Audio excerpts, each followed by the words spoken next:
branch of science that studies matter, energy, time, and space, and how they interact to explain natural phenomena.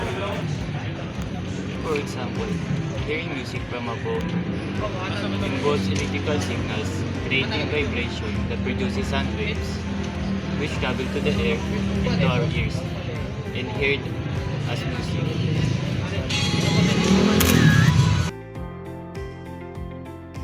Kinematics is a branch of physics that describes the motion of objects without considering the forces causing the motion.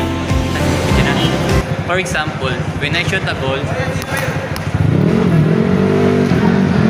Kinematics explains its motion by describing its starting position, the speed, the angle of release, and how its position changes over time as it rises, reaching the highest point and then falls back down.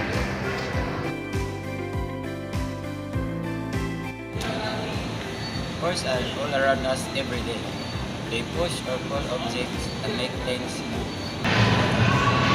For example, pushing a chair. Use the chair to apply force to your arms. It makes the chair move.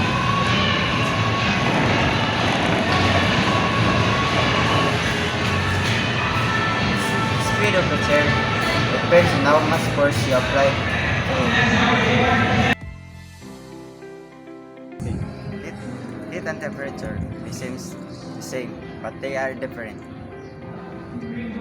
Heat is an energy that moves from warmer object to colder one, while temperature is how cold or warm something is. For example, when the sun hits your skin, you feel warm because heat energy transferring from sun to your body.